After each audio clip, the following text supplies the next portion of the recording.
To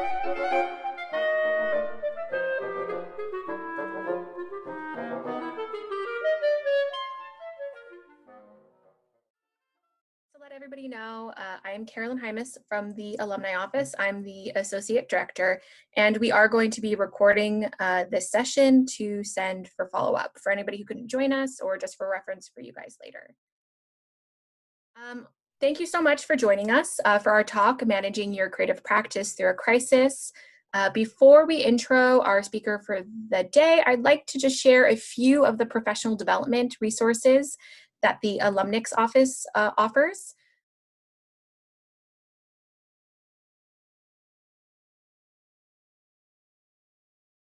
We have our mentee application is currently open for our Alumni to Alumni Mentor Program.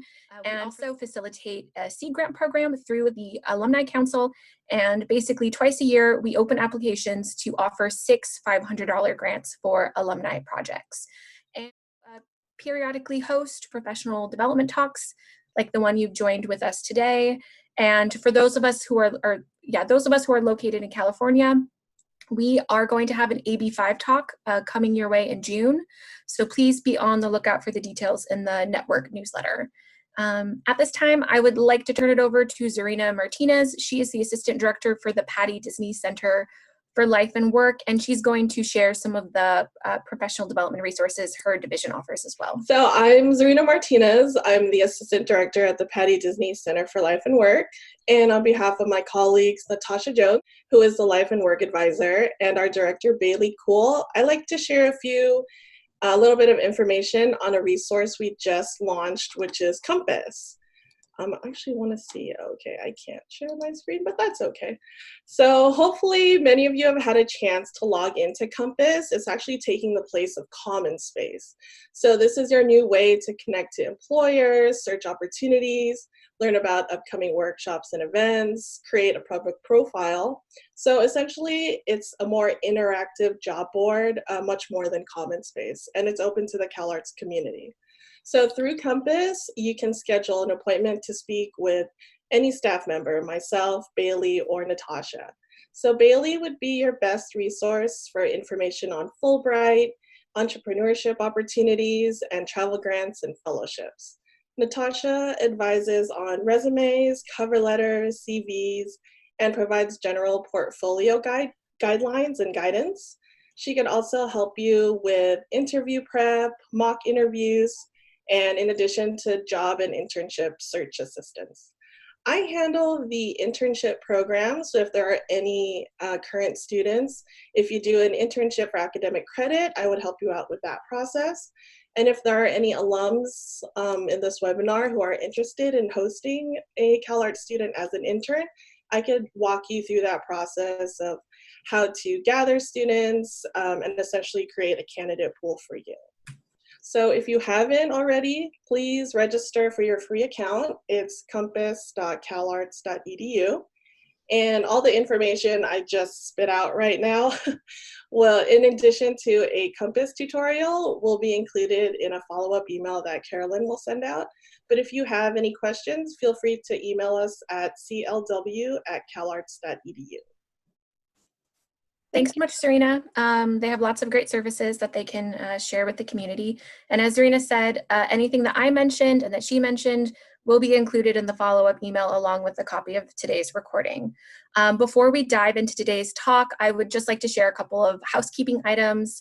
I'm going to end up turning off all of the mics for the participants in the videos. And if you have any questions, please send them through the chat directly to me. And we will share them with the presenter during Q&A. And the structure for today's talk, we'll have about 45 minutes of talk from Eric, our presenter, and we will have a 15-minute Q&A following. Without further ado, I would like to introduce Eric Holter, who is a creative entrepreneur, author, and podcast host of 5 Minutes on Creative Entrepreneurship. So Eric, thank you so much for joining us today. I'm going to go ahead and turn it over to you. I am very grateful for the opportunity to talk today to you all about some of the lessons that I've learned, some of the hard-earned lessons that I've had to learn over the last several decades as I've managed my creative practices through various downturns and crises. And I want to just start by just asking a general question to think about, a hypothetical question, just about how you're feeling in this crisis. And I would have to imagine that just fear, being uncertain about what's going to happen, would be one of those things. Clearly, there are health concerns that we all might have for ourselves, for loved ones. But with respect to our businesses, with respect to our creative practices, it's probably more the fear of uncertainty, just not knowing what to expect and what's going to happen. I do have a couple poll questions. I think they've already popped up there, so let me explain those real quickly. Yeah, just curious about how many of you all have experienced any loss of work during the shutdown already, and then also just a little bit about who you are, whether you're doing a solo practice or part of a firm or running a firm. So if you want to answer those questions as I'm going, that'll be helpful for me as I'm going through some of the presentation. So that the fear of uncertainty is certainly something that we all expect and are dealing with. And one of my hopes in this session is just to alleviate some of that by talking about some of the things that you can expect, some of the things that are likely to follow in a crisis. And so I want to start with a little bit of the history of what I have managed my firms through. The first, I started my company, my original firm, back in 1995. Before that, I was a freelance illustrator and a freelance graphic designer. I did some letterpress printing and wood engraving. But my first company that I started was back in 1995. It was a web development firm called Newfangled. And back then, if you were a web developer, there was plenty of work to be had and not a lot of people to do it. So my company grew very quickly. From myself to a friend of mine from art school to a few employees to about 12 employees within that first 5 years. And then the first crisis that I faced hit, which was the dot-com bubble burst. And depending on how long you've been doing this, you may or may not remember that. But in the beginning of the dot-com age, the web was everywhere, and it was so hyped, and there was so much venture capital being thrown at our industry that it really distorted a lot of things.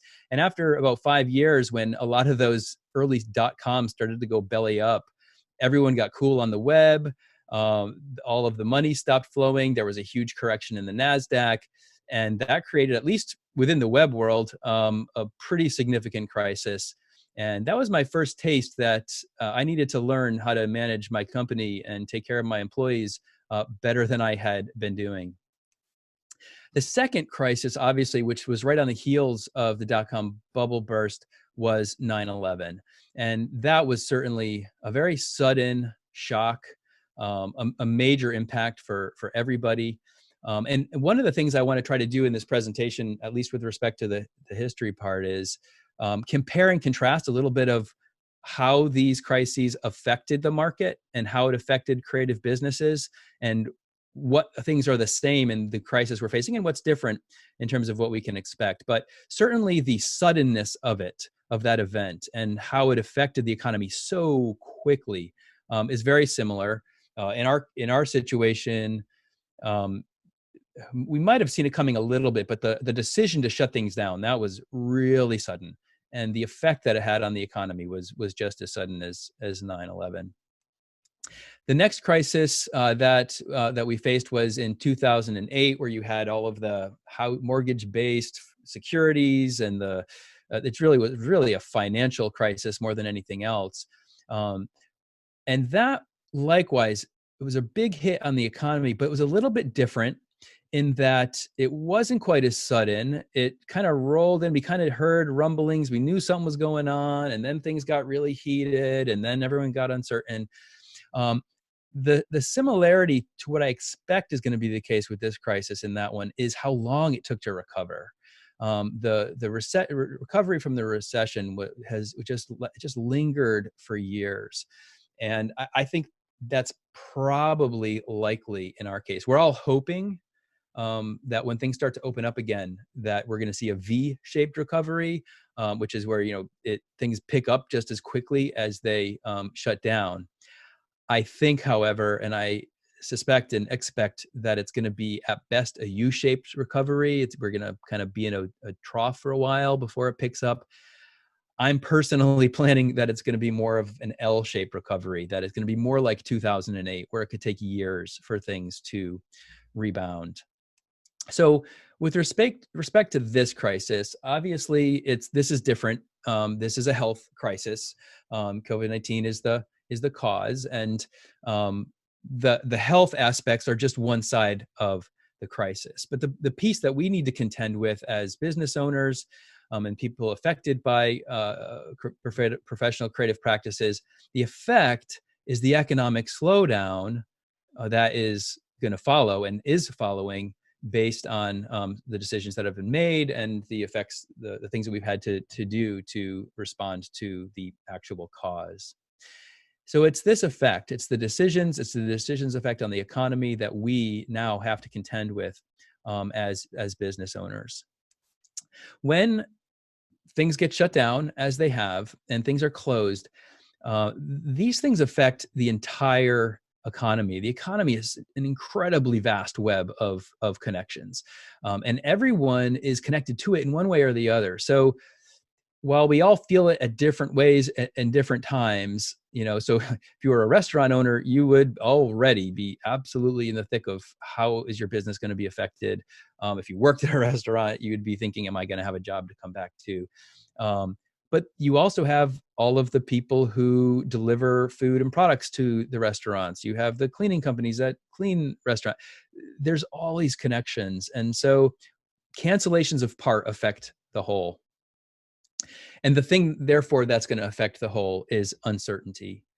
When people don't know what to expect, and we're all in this boat, which is part of why we're doing this webinar, we all seize up in our decision making. We don't want to make any big commitments. We want to be very careful and cautious. And it's that uncertainty. It's the uncertainty that your clients all have. That's really what we're contending with. And the way that that's going to be expressed, the way that you're going to feel that, is a pause or a delay in those spending decisions. And based on the polling, I can see probably a lot of you are already seeing that happen. Clients either paused existing projects or didn't go forward on projects they were about to get started with. And that is how we feel the effects of this crisis. Your pipeline is going to slow down and even probably stop for a good number of months. So while you might have projects going, I know for my firm Cuberis, we have a couple projects going, and fortunately those did not stop. So I'm grateful for that.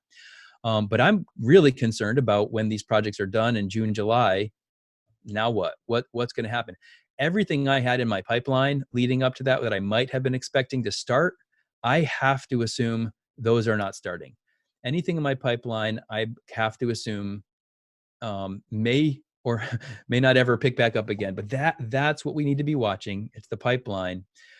And because of this, the real effect that we're going to feel from this crisis is going to be months later. One huge takeaway from this webinar is understanding that all of us in the creative arts, creative communications, the marketing industry, we are a lagging indicator of the economy. We're always a lagging indicator, which means we're not as affected as restaurants are right now. Some of us might be feeling it, but not to that extent. So even the immediacy and the issues that have happened, we're not feeling it now the way other people are. But we're going to in a few months when that pipeline doesn't come through, when some projects get paused or stopped, when clients stop making decisions because of uncertainty, we're going to feel it then. And more importantly, we also lag in the recovery. And this is what's so important to understand.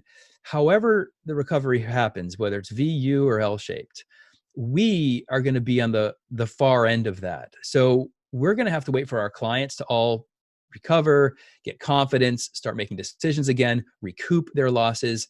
Only then are they going to begin to think about how they will start spending their marketing budgets. So we might not feel it as bad now, but we're going to feel it worse on the tail end. We're a lagging indicator. We'll recover after everyone else.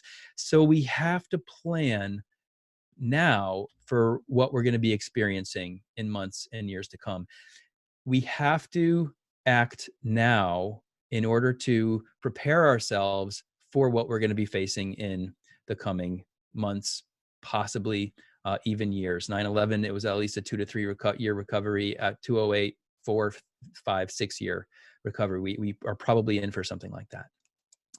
So that's bad news. That doesn't sound like great news, but there is actually some really good news. There, believe it or not, some real positive effects this can have on your creative practice. So I want to actually start there. I want to talk about the things that you can do so that you don't waste the opportunities that really are before you in this crisis. One of the things might not sound like a good thing, but the pain that is involved in facing a crisis like this, it will increase the clarity that you have about your business, about how you're running your creative practice as a business. And that pain is going to expose weak spots in your business. When things are trucking along, when everything is great, when you have plenty of work, it glosses over a lot of ways in which we aren't managing our companies, managing our practices very well. So the pain involved in a crisis like this, the effect that's going to have on your business, it's going to expose all of those things. If there are areas in how you're managing your money, or how you're managing your projects, or how you're managing your marketing that were weak, it's going to show up big time, and it's going to give you an opportunity to fix it. It's going to underscore for you how important it is to manage the business side of what you do well at all times.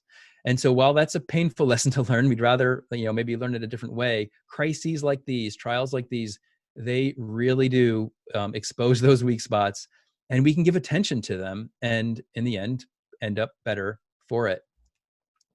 Another thing that it will do is it's going to demand an increase in the efficiency of how you run your practice, from your creative process to your administrative aspects. Everything about what you do, you are going to have to look for ways to be more efficient and how to make the most of the projects that you do have and minimize the overhead in what you do. So it's going to force you to do all of these things, which are good effects that they will have ultimately on your business. Another upside, and this is a little bit difficult, is that there is in business, in competition, a survival of the fittest. And so as you're working through this, as you're enduring it, as you make the changes necessary, if you survive, and hopefully you will, typically in a big crisis like this, a good 15 to 30% of firms do go out of business, which is a sad reality. But what that means is on the other side, there's huge opportunity. And this is perhaps the best thing to cling to and to hope for as we're striving to do the best that we can to fix everything we can and be as efficient as we can and get scrappy as we're working through this, as we're being trained to run our businesses better through this. On the other side is huge. And I just want to share a little bit of a story from back in 9/11. Because that was a real effect in that particular practice. Prior to 9/11, as I mentioned, we went from myself to about 12 employees, and then we were doing really great. We had $150,000 in savings. We had plenty of work. We had plenty of pipeline, and then it just stopped. It completely stopped. The projects we were doing stopped. The pipeline stopped. We burned through that $150,000 in 3 months and ended up in $150,000 in debt 3 months after that. We went from 12 employees down to 5 employees. The budgets for our projects went from $30,000 to $40,000 for a web project to 15 to 20. And we had to learn how to survive on 15 to 20. We had to get really efficient. But then finally, a few years later, when the market came back, there was a pent-up demand. People can't, not do their marketing forever. And when they do finally turn it back on, they got a lot of catch-up work to do. So there's even more demand for all the marketing that has been left undone. There are fewer people now because 15, 30% of the available resources aren't doing it anymore. And so the prices go way up. And so on the other side of a crisis, there's huge opportunity. And so just to finish the story, from 2004 and 2005, when it started to recover, we went from 5 people and $150,000 in debt and barely making it. Within 3 years, we were back up to 18 employees. And I sold the company for well over 7 figures. And it just shows that if you can get through, if you can manage through, not only will the efficiencies and the things that you can do to fix your business benefit you, but on the other side, it's really going to pay off. So it pays to endure and to persevere and to do what you have to and learn how to manage your firm well. Another benefit is that because there's less work, there's more available resources. When you do need work, you'll be able to find plenty of contractors, and there's downward pressure on rates just because there's more resources than there is work. So as a business owner, if you own a firm and you work with contractors, that's also a benefit. That was definitely an effect for me after the dot-com bubble burst. I was running a web firm near Boston, and I could not hire anybody. People with meager HTML skills and not very good design wanted $70,000, $80,000 a year, and we're getting it because of these venture-funded firms in Boston. Afterwards, though, I was able to find employees a lot more economically. So there's that aspect to the other side of a downturn. In the meantime, though, one of the realities is you are going to have time on your hands. Some of the projects are going to stop unexpectedly. Some of the things you were hoping you're going to come through aren't going to come through, and you're going to have time on your hands. So what I want to focus on is, what can you actually be doing? What can you be doing with this time? How can you make the most use of this time? So here are some practical things you can do as you find yourself with time on your hands that perhaps you didn't wish you had, but here it is. You can, of course, begin to eliminate any unnecessary expenses. This is kind of obvious. You can go through your expenses and see what you can trim. As you're doing it, though, keep in mind, you are an expense to many of your clients. You're in their marketing budget and they're trying to save money. So we have to, but just recognize that the stuff that you're experiencing is because they're cutting expenses too. But you do need to cut your expenses. Maybe look at your software expenses. Probably can't cut Adobe Creative Cloud, but there may be other systems that you're using, things you're paying for, too many seats in some of the software that you're using. You may be able to reduce your spend on some of your software. Another thing that you can do to save money is look at things you're outsourcing. Typical things that you might outsource, like social media. Maybe someone manages your social media. Maybe someone's doing your bookkeeping. If you've got time on your hands, invest in some of your skills, figure out how to do those things. In particular, bookkeeping. I'm a really big believer in owners of professional practices, creative practices, understanding their books. It's not that hard, actually. I went to art school. I did not have a mind for finance, but at a certain point, I just knuckled down and learned it. And I've been doing the books for all of my firms ever since. It's just really not that hard once you get a handle on it. And by doing your own bookkeeping, you're going to gain so much insight into the operations of your business. So that's something you could learn. If you've got downtime, take some QuickBooks courses and get your books into QuickBooks. That'll benefit you long term.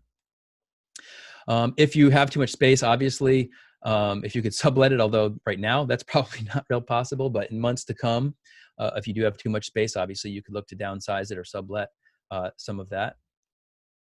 A few other things that you can do is to look at your systems, your processes, maybe some of your documents, and see how you might be able to refine them. For example, I go back and look at my proposal templates every once in a while, and I realize, man, this thing is becoming bloated. It's filled with all sorts of language that I put in there because maybe we got burned on a project and we needed to put in a clause about one thing or another. And it just gets so bloated. Looking at your proposal templates, slimming them down, and thinking about them, how can they be a part of our strategic sales process and not just a bloated document that we use to respond to RFPs and requests for estimates and quotes. Another thing that you can do is look at your terms of service. And actually, this is really, really important. I just published an ebook called 5 Quick Wins to Boost Profits in Your Creative Practice. And one of them is to look at your terms of service. And what I mean by that is, do your clients expect and understand, and have they agreed to terms of service that allow you to measure your time and bill them for all client service? All of it. Like, if you get an email for them and spend 10 minutes responding, that's billable. If you get on the phone with them and they're talking to you about an idea or have a question about something that they might do at some point, that's billable. If you work up an estimate, but they don't decide to do the work, that time's billable. This area in professional practices, communication with clients, responding to clients, client service, it is probably one of the biggest profit holes that you'll find. You don't realize it because it comes in so many small doses, little bits and pieces here and there. But across all your clients, across a year, that is a lot of time. And if you don't have a retainer, or if you don't have a base fee, if you have no way of getting compensated for that, that is sucking the profits out of your company. So come up with terms of service that explain to your clients ahead of time, all client service is billable. And make sure they understand that. And then, instead of that being a liability, it'll actually undergird and bolster your revenues a bit. Take a look at your project management system if you have one. If you don't, maybe actually look at setting one up. When it comes to efficiencies, having a well-used project management system is one of the best things that you can have. It takes a while to set up. They can be a pain if you don't use them well, if you don't commit to them. But once you do, keeping all of your communications in one place, having all of your assets in one place, having project schedules and task lists, it really can improve your efficiencies. And since you're going to need to improve your efficiencies, investing some of your downtime in setting up or cleaning up, refining your project management system is a great use of time. You should also review the time that you've spent on all of your past projects. I'm also a huge believer in creative practices measuring all of the time that they're at work, not just time that you're going to bill on a project, but all of your time, all of your overhead time, your administrative time, your financial time, your marketing time. Keep it all. And then when you have downtime like this, go back and mine that data. Look at the patterns. Figure out where you're spending more time than you thought. If you don't have that data, then definitely spend some time getting that set up, get a good time management system. I recommend Harvest for a bunch of reasons. I think it's a great system. But definitely start tracking your time. And if you've been tracking it, review it, look at it. It doesn't do a whole lot of good to keep track of your time if you're not gonna review it. Definitely take a look at your budget and your expenses, like I said earlier, but just overall, is your operating budget realistic? Does it reflect reality? Is it keeping up with your actual expenses? Take a look at your profit and loss statement. If you're in QuickBooks, if not, get into it. Have a P&L, be able to have data that can really tell you what your budget and expenses actually are, and get them properly set up. And then one kind of detailed thing that I want to dive into a little bit is managing your cash flow and setting up your cash flow projections. I think that you should have a true accounting system for your business, like QuickBooks or Xero, where you can run P&Ls and balance sheets and all those reports. But if you don't, there is one thing you could be doing, which in some ways is even more important to have than those reports, and that's your cash flow projections. And I want to show you a sample. And like I said, I'm going to go into this in just a little bit of detail because it's so critical. This is a cash flow projection Google Doc that I've created. And if you'd like to use it on my website under resources, there's a link that it'll create a copy of this Google Doc into your Google Docs, and you can use it to start from. What it does is it takes your revenue, when you expect to receive your revenue, and it lines it up along your expenses. So just quickly going over this, you'll see there's a January, February, March tab. And in each of those columns are the invoices, not when you send them, but when you realistically expect to receive them. And that's really important. Putting your invoices, putting your receivables in a column where you actually expect to get paid. That's your cash flow, your revenue forecast, when you expect the revenue to come in. Then in another tab, you have your expenses laid out. And again, each of these is lined up month by month, and they represent all the various expenses that you're going to incur over that period of time.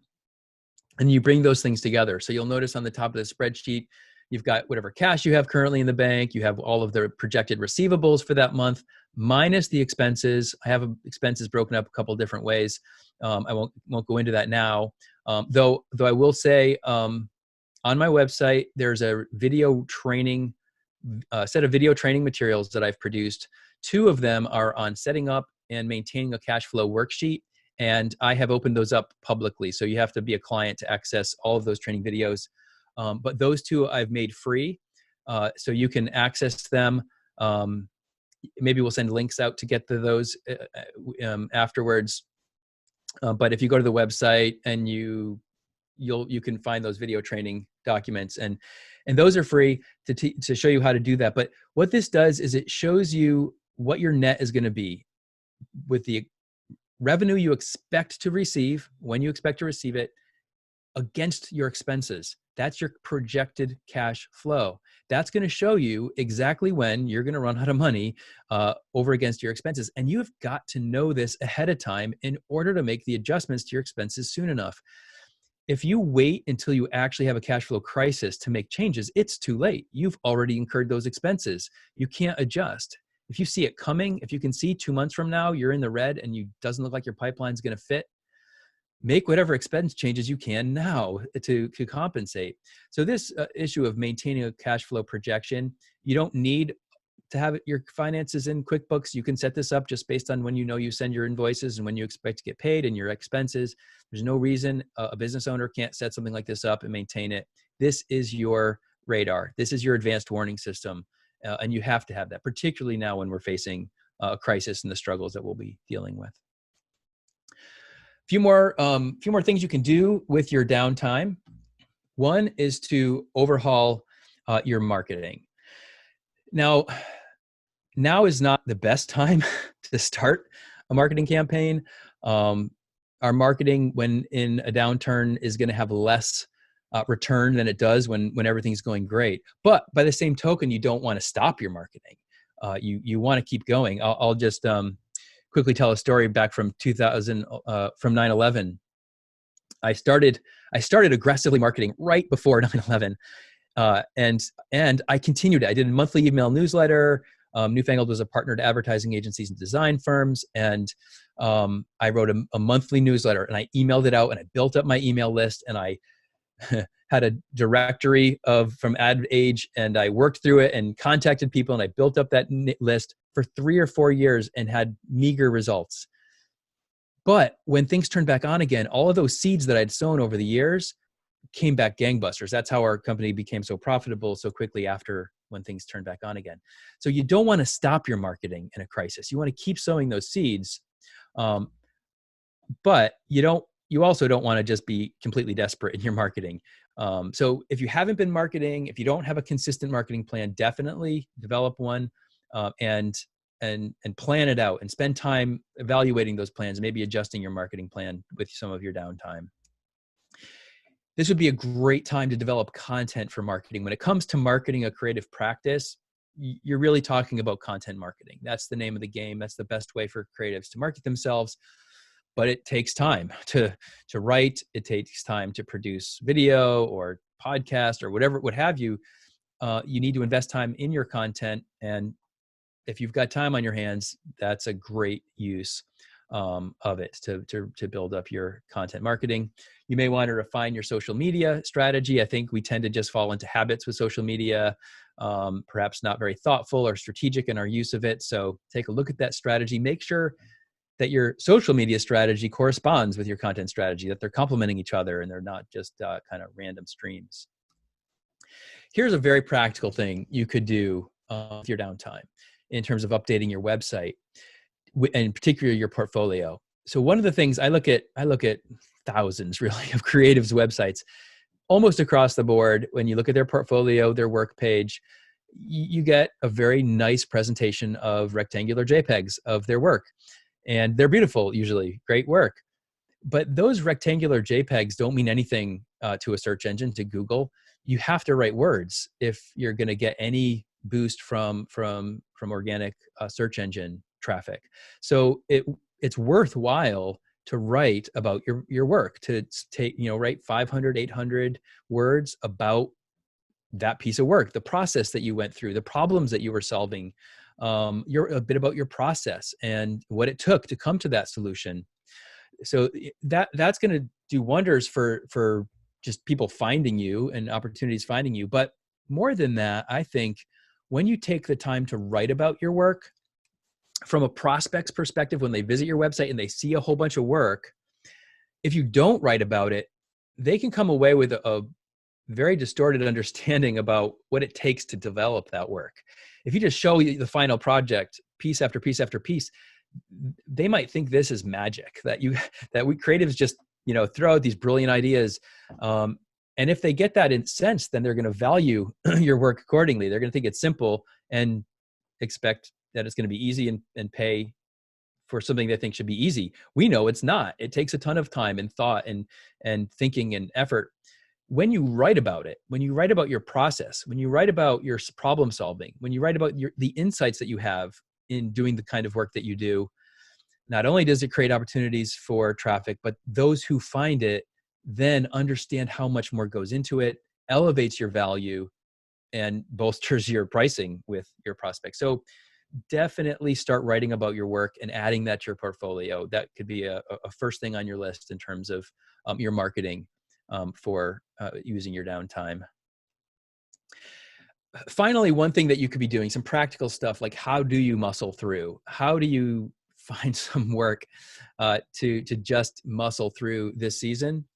You can and make some offers to some of your best clients. Now, I would not recommend this as a broad offer to everyone who comes across your way to discount your work. But if you made limited time offers to do discount work for your best clients, that's one way that you can sometimes find at least enough work to kind of keep going.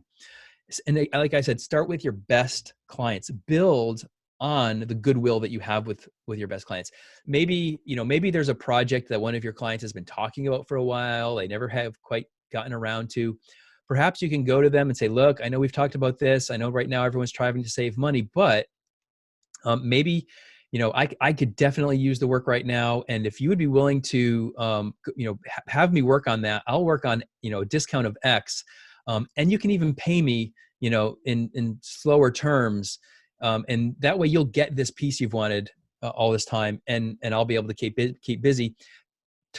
Takes a bad situation and turns it into a win for your client, builds on the goodwill that you already have with them. And you hopefully end up with some work to at least keep yourself busy. But don't make that broad to get desperate and scramble with discounts. It can really hurt your reputation and your positioning. It's not worth doing that. But look for limited opportunities and limited time. Tell your client that there's a time clock on that offer, that after a few months when you're busy again, that's off the table. So they know that they need to respond right away. The last thing, and this is a bit theoretical, but reconsidering value pricing. And so what I mean by that, I'm not sure if you're familiar with the term value pricing, but most creatives, they bill by the hour or they bill on fees that are tied to some hourly rate. So ultimately you're selling your time in one form or another. Value pricing changes that completely. You don't even worry about necessarily how much time it's going to take you to do it. You consider, what is this that I'm going to deliver? What is it worth to the client? What is the value to the client? And then set your fee or set your price accordingly. It's very popular. It's kind of like, if you really want to be super profitable as a creative firm, you got to move toward value pricing. I'm a little skeptical about value pricing. I think that unless you're a digital marketer who can literally measure how many clicks and how many conversions and total sales and percentage of total sales, that's a perfectly reasonable and obvious way of doing value pricing. I think that it's typically used more as a sales tactic to increase the median price on your pricing, more than actually offering a value price. But that being said, if you just think about that, like how much is a logo worth to the client? If you could measure it, now you can't. That's why I said this is a bit theoretical. How much value does the client get from the logo, from the photograph, from the layout that you provide? If you could monetize that and say, you only pay me for how much you get out of it, that would be a win-win for the client. It would de-risk their expense. They don't have to worry about expenditure if your cost is connected to what it actually produces.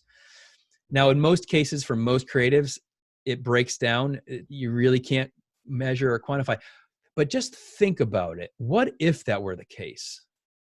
Could you come up with ideas? Could you come up with marketing campaigns or just projects that you yourself conceive of, bring to your client and say, hey, look, I think this would really move the needle for you.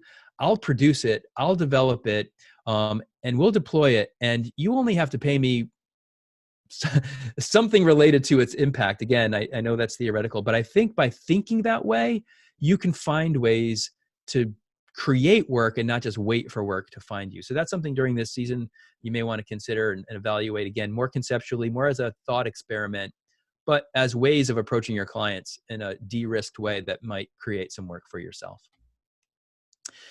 So I want to, as we're getting close to the end here, I want to talk about some of the best practices that can cushion you from future crises, or perhaps stated another way, things you should have been doing all along. What are some of the benchmarks that you should be following, some things that you should be using as standards in managing a creative business, so that when crises like this happen, you're well situated and ready to endure it? And the first thing is to establish a standard of a 15 to 20% profit margin on all of your work. And that's actually like very minimum. I would recommend 25, 30, 40% profit margin goals. But at the end of the day, after you factored in all of your overhead and all of your time and all of your expenses, over and above just getting paid for your hourly rate, and that you can only do this obviously if you're billing by fee or value pricing. If you're billing hourly rate, you have to build this margin into your rate. But aim for that 15 to 20% profit margin. And with that, as people say, build up a 3 to 6 month cash reserve of your operating expenses. And at least that. Honestly, like things like 9/11, that we had a 3-month reserve and we burned through it in 3 months. Frankly, 6 months would not have been enough. But at least that. Make sure you have at least that kind of buffer. So aim for that profit margin and then use that profit margin to fill up that cash reserve. In order to achieve that kind of profit margin, you're going to have a very realistic understanding about the cap on your productive utilization. So when you think about your rates and your fees and you're figuring out how much you need to charge, as you're working all that out, don't assume that you're going to ever be able to go beyond 60% utilization. In other words, of all the hours you work in your business, 60% are going to be billable. That might seem low to you, but actually, if you measure all your time, if you actually keep your time records and evaluate it, you'll probably find it's actually really difficult to get that high of a utilization. Usually, people, creative entrepreneurs, they will just work extra hard when they have work and then spend extra time on the weekends to do the stuff they need to do. And on top of it, they neglect a lot of the things they really should be doing, like marketing, for example, that can keep them on a steady rate, just being steady in their business and operating in their finances and their pipeline. So they're neglecting some of that work. They're working on weekends. But if you start on the premise that you're never going to be able to bill more than 60% of all the time you work, that will be reflected in the rates and your fees, and you'll be able to eventually get to that profit margin and build that cushion. So 60%, that's pretty universal for almost any creative service firm. You should stay steady and focused in marketing. We've talked about that a little bit already, but slow and steady wins the race. This isn't a time to do some blast campaign. You want to just be very, very steady. You want to, whatever your content marketing strategy is, stick to it. If it's a post once a week, do that. If it's once a month, do that. Probably needs to be at least monthly. Send that email newsletter out once a month or more frequently, and just stick with it. Stick with it. You don't want to wait until a crisis occurs to start prioritizing your marketing. You're way too late at that point. You really need to be doing those things all along. Another thing that you should not actually have been doing, and hopefully you don't do now, and it's pretty critical right now, is don't incur debt to manage cash flow. First of all, if you're having cash flow problems, if you have cash flow problems regularly, it's not a cash flow problem. It's a profitability problem. You're just not operating profitably. And you definitely don't want to throw debt at that problem. Don't use debt to manage cash flow. And I would say, I don't know if any of you have been wanting to take advantage of the Paycheck Protection Program and some of the loans and so forth. I would be very, very cautious about doing that. First of all, when you look at the terms carefully, in most cases, I think people who take those, what they're thinking of as grants, hoping to be grants, they're very likely to convert to the loan at 5% interest payable in 2 years. Only 25% can be used on anything other than employee salaries. If you take it, just assume it's a loan and take it on that basis. But if it's a loan, be very careful, particularly with this debt instrument. If it ends up being that, I'm worried about it because I think it's incentivizing companies to hold on to their employees, which is a good thing. That's what it's meant for. But if you're a business owner and you don't have revenue, you can't keep your employees, and it's not going to make it go away. And in fact, if you take it and now you know it's going to turn into a loan, unless you keep your employees, you're going to be inclined to keep them longer perhaps than you should have, which will create an even bigger problem. And then you're just going to have more expense, deeper hole, a loan on top of it, trying to recover on the other side of a long-term recovery. Be very, very careful with debt in a crisis like this. Do everything you can to avoid it. If you need to do it, own it as debt, recognize it, and be very careful. When you look at your compensation, whether you're just paying yourself out of your fees or employees, don't spend more than 50% of all of your revenue, your net revenue, on compensation. If you are, then you're just putting too much into that area. You're not allowing for a large enough profit margin, and it's going to end up overwhelming your cash flow eventually. Be careful of long-term liabilities, rent and software licenses. Like we said, if you can get shorter term, on your software licenses or your rent, those are always advisable. Observing long-term liabilities definitely makes you less flexible to manage a crisis.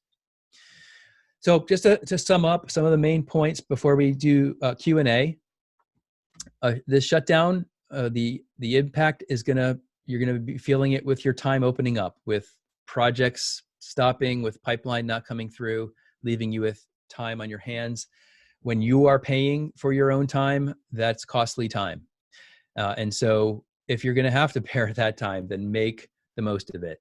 Do everything that you can to be efficient with your time. Do everything you can to make the most of that time because it's so costly. Adjust your expenses. Obviously, that's something that's critical to do. Top of the list for making the most of your time, get that cash flow in order. Get that advanced warning system in front of you, that radar. You need that to manage yourself through the crisis. And don't waste time being anxious. There's a lot to be anxious about. It's easy to be anxious in the face of a crisis like this, but that's a big time waster. Nobody ever was benefited by anxiety. So instead, just take charge. Even if you're just a solopreneur, if you're a freelancer, if it's just you, take charge of yourself, set some priorities among all of these things that you can do with your time, and have at it. Don't waste time, and don't waste time being anxious. So let's open up the floor for Q&A. I don't know if anybody has been chatting any as we've been going. Okay, we'll start with the second question that came in. So any advice to switch markets during a crisis, especially if the crisis makes your business obsolete? Yeah. Yes, though I would be cautious. So depending on exactly how obsolete, like I suppose, well, like if your niche is restaurants, maybe that's something you'd want to be concerned about. But even then, there will be a recovery, and people are going to need to know how to come back, how to recover.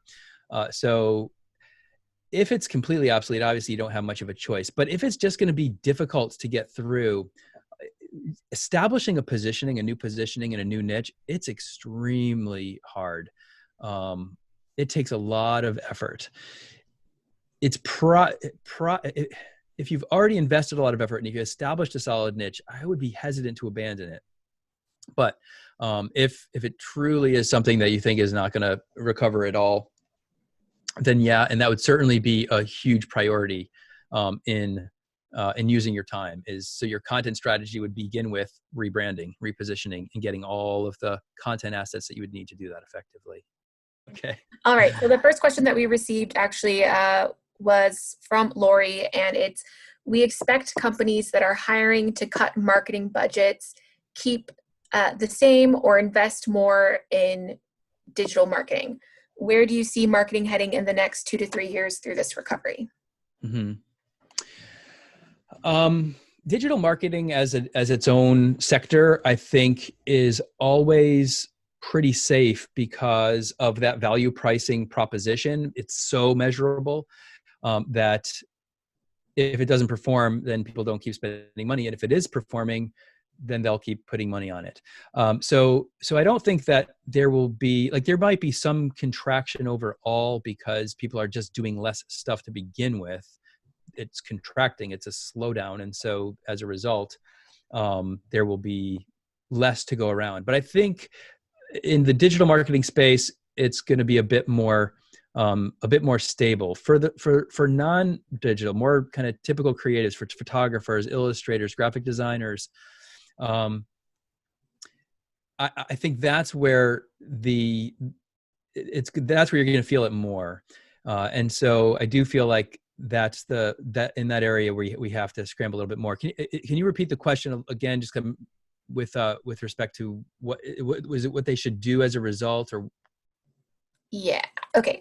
So we expect companies that are hiring to cut marketing budgets, keep the same, keep the same, or invest more in digital marketing. Mm-hmm. Where do you see marketing heading in the next 2 to 3 years? Yeah. So I think it's going to move in that direction, but keep in mind that all of the digital strategies at the end of the day do require creative elements to pursue those. So that will go along. There will be opportunities there, and perhaps that might be somewhere to look, aligning with some of these digital marketing companies, saying, look, your clients are spending all of this time and money on digital marketing. If you improve the creative product you're using to market with, it's going to increase those the effects. And so you should hire me as a photographer, as a designer, as a illustrator, because it's going to have that effect. Maybe that whole value pricing hypothetical may work if you approach digital marketers as an avenue for the more core creative products. I have another question from Devo. What percentage of profits go into savings? Right. So I would say almost all of them until you get to that 3 to 6 month buffer. And once you have filled those, then you may save for particular things. Like if there's a big expense you want to make. I'm trying to think of an example, some crazy expensive computer or something, or some advanced photography equipment. You might want to save for those particular things. But I would say as soon as you hit that, you've got your buffer, all of your main categories are funded, and you have that, savings category, that starts to become distribution category. That becomes money you take back out of the company as distributions, and increase your compensation that way. And that's one of the ways to motivate yourself to save is to recognize that once you fill that bucket, everything you've been putting into that bucket now is going to go into your personal bucket, and hopefully that becomes lucrative for you. That's great. Thanks for the question, Devo, and thanks for the answer, Eric. The next one is, what if your business revolves around live events? Is it better to try to hang on or pivot to another segment? Yeah, I just did an interview with Abby Downing. She works for the Superfan company.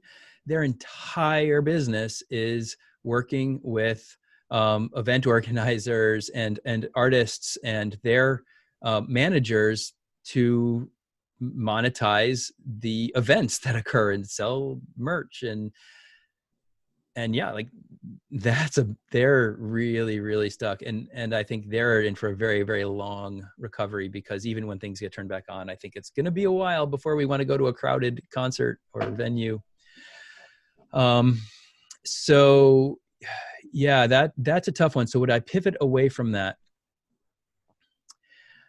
Again, the same applies in that if you've invested a lot, if you're really there, it may be better to just kind of go into semi-hibernation mode and do the best you can to get through. Because again, the flip side of that, when you get through to the other side, things will come back. And in that particular case, if you make it through, if you are still there are going to be many fewer competitors. So it kind of, how much have you invested already? How deeply are you embedded in that space? Can you go into hibernation mode? Can you slim down to just the barest necessities and muddle through? Can you find some of these creative ways? Read that article with Abby. She talks about some of the things they're doing to reach out to their clients, to find ways to help them, to make the most of the situation. So, if you're heavily invested and if you can survive it, it's worth it. Because people are going to do it again. We're going to travel again. We're going to go to concerts again. We're going to have fun again. And when it happens, if you're there and maybe you've invested time in gaining some of those digital marketing skills, maybe you've figured out how to do drip campaigns. Maybe you've figured out how to run some of these systems that you can even do more of what you do even better and come out the other side with even more to offer, with more efficiency to a market that's going to be needing resources that have disappeared. So that's the calculus. Can't really answer it in your case. But like I said, unless you think it's totally going away and there's no way you're going to be able to survive it, I would say, try to knuckle down and make it through, because the other side can be fantastic. I'd also like to share one more thing about that. If you're on the performance art side and you have production experience and you can translate that production experience to digital event production experience, there is definitely a market for that. Case in point, we are hosting a digital graduation for the class of 2020. And we just so happen to have a couple of alums who do digital events contact us and say that they would like to help us produce said digital graduation. Without our two alums, I think we would have had a much tougher time producing what we have going on for the digital graduation. So if you're able to help people who are so used to in-person transition to virtual, there could be a market for that too right now. Okay. Eric, how much more time do you have with us? I'm available. So however okay, cool. you want to go. Okay, so I'll continue on. We have more here. Let's see. Do you think beefing up your brand through website redesign, outreach, giving free help to keep the flow of potential clients, and if so, what percentage of time should be spent, on that kind of outreach during COVID-19? So there's a difference between maintaining a marketing strategy and actually establishing one and getting it rolling. So let's assume you have a marketing strategy, that you have a content strategy, you know who you're reaching out to and what your message is. you know, I would say 15 to 20% of your time is a good general proportion to invest in ongoing marketing efforts once it's set. If you don't have anything set, if you haven't positioned your practice very narrowly, and you haven't nailed that positioning statement, and you don't have the supporting content to validate that positioning statement, and you haven't even thought about what channels you're going to reach out to, it could take, you know, a solid month or more to really work that all the way through and get that reflected in your website and produce some key content to work with and come up with a workflow for using LinkedIn or using other channels to reach out to prospects. So I would say if you have a downturn and you don't have your marketing established already, you know, find a way to get a month and just focus on that and get it done. And once it's done, then, you know, assume probably 15% of your week, maybe half an hour in the morning is getting into LinkedIn and just doing some general prospecting and viewing profiles and connecting with folks. And then maybe another couple hours a week, you're working on an article that you'll send out that week. Something along those lines as a steady, ongoing marketing. Though I'll also add to that, if you're planning out your time, if you're trying to budget your time, 15, 20% on marketing, but then remember, hopefully your marketing has an effect and you actually have opportunities which you now have to sell. And selling takes time. So you want to, in terms of organizing your overall budget of time, recognize that if 15 to 20% is marketing, hopefully 5% is just pure sales, meetings with prospects, writing proposals, talking on the phone, so forth. That's great. Okay, so I'll ask the next one. What stories have you heard where folks can go, or where you've heard of folks that are getting ahead of the pack in their field in terms of strategies during this time? Do you have any like strategy success stories you can share with us? Yeah, so I would point you to Newfangled, the company that I founded and then sold. They're still doing creative content marketing services for professional services, and primarily in the advertising world. And so if you go to their site, and particularly if you listen to their podcast, they are always interviewing some of their clients which have adopted solid positioning, content strategy, implemented it, maintained it, and seeing real effects. So I would point you there, particularly to their podcast and the interviews that they do with some of their clients, and you'll get some really great behind the scenes stories of what it took to get a content strategy together, to deploy it, to maintain it, and the results that they experienced. To add on to that, I want to share one kind of resource that I've recently discovered that is really great for creating content that's so easy. It's like drag and drop kind of easy. If anybody has used Spark Adobe, it's really great. You can create social media content, you can create videos, you can create like little presentations. It's pretty cool. Yeah, The video Spark feature, and Buffer, those two tools for your social media, definitely. they're really good. That's actually all the questions that we have. So there were some requests for the Abby article, so we'll include that in the follow-up. And Eric, I just want to thank you so much for your time and for sharing your knowledge with us. And for all of you on the chat with us, I'm actually going to send you all right now a little survey. We like to know how we can improve and what you would like to hear for your next talks. So I'm going to shoot that out to everybody. And if you could please complete that, I would really appreciate it. And thank you all for spending an hour or so with us. And I hope everybody has a lovely rest of the day.